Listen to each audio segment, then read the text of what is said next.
네, 최근 노조 와해 관련 수사에서 구속영장이 잇따라 기각되는 가운데 검찰이 이례적으로 강하게 반발했습니다. 법원은 근거 없는 추측이라면서 일축했지만 파장이 쉽게 가라앉지 않고 있습니다. 취재기자 연결해서 자세히 들어보겠습니다. 양유력 기자. 예, 서울중앙지방검찰청입니다. 네, 자, 잇따른 영장 기각에 검찰이 강하게 반발하고 있는데요. 이 검찰의 반발 어떻게 시작됐습니까?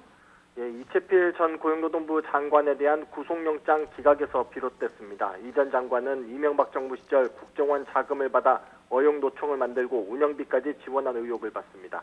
검찰은 이 전 장관에 대해 국고를 손실했다는 혐의를 적용해 구속영장을 청구했지만 법원은 구속까지 하기엔 검찰 수사 결과가 부족하다며 그젯밤에 기각했습니다. 기각 직후 검찰은 이례적으로 장문의 입장을 밝혔는데요. 이 전 장관이 사건 초기 단계부터 적극적으로 개입해 국정원 자금을 요구했고 실제 국정원 자금이 불법으로 건네진 사실 등이 영장 실질심사 과정에서 인정됐는데도 기각된 사유에 대해 납득하기 어렵다고 밝혔습니다.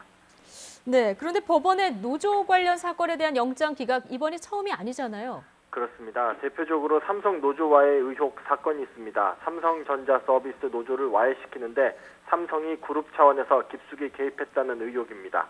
이와 관련해 검찰이 그동안 청구한 구속영장이 13건에 이르는데 이 가운데 11건이 기각됐습니다. 수사하는 검찰 입장에서 보면 노조 와해와 관련된 윗선 수사에 차질이 빚어진 셈입니다. 예. 이 때문에 검찰은 법원 결정에 반발하는 입장을 내면서 이와 관련된 내용도 언급하기도 했습니다. 검찰은 상대적으로 훨씬 적은 금액의 국고 손실 범행을 저지른 경우에도 실형이 선고되고 법정 구속되기도 하는 상황에서 최근 노조와 관련된 공작 사건에 대해 구속영장 기각 결정이 계속되는 것에 대해 일각에서 뭔가 다른 기준과 의도가 작용하고 있는 것이 아닌가 하는 의구심이 제기되고 있는 상황이라며 심히 우려된다고 반발했습니다. 예. 자, 법원의 구속영장 기각 결정에 검찰이 지금 의도가 의심된다 이렇게 언급을 했다는 건데 이에 대해서 법원도 또 유감을 표시했죠? 네, 검찰의 반발에 법원도 어제 입장을 내놨는데요. 예. 공정한 결과였다는 주장입니다. 법원 관계자는 법리와 소명 자료를 기초로 기록을 검토하고 영장 실질 심사를 거쳐 공정하고 신중하게 구속영장 재판을 수행 중이며 다른 어떠한 고려사항도 있을 수 없다고 전했습니다.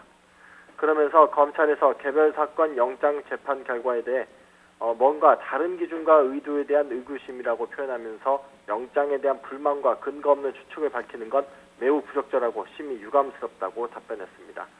검찰과 법원 사이에 벌어진 이번 신경전은 마침 대법원의 사법행정권 남용 의혹과 관련한 검찰 수사와도 시점이 맞물려 있는 상황입니다.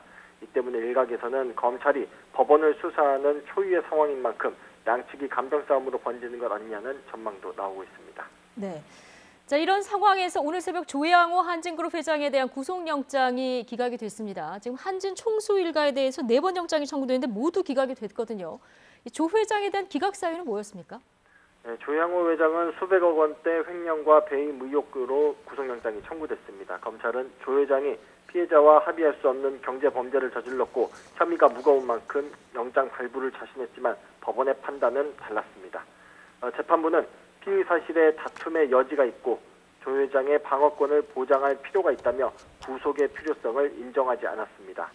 최근 한진 총수 일가가 구속 위기에서 벗어난 건 이번이 벌써 4번째인데요.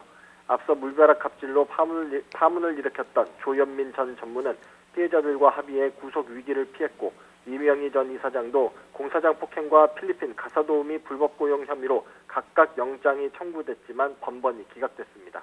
검찰은 기각 사유를 자세히 분석한 뒤 조 회장에 대한 구속영장 재청구 여부를 고심할 전망입니다.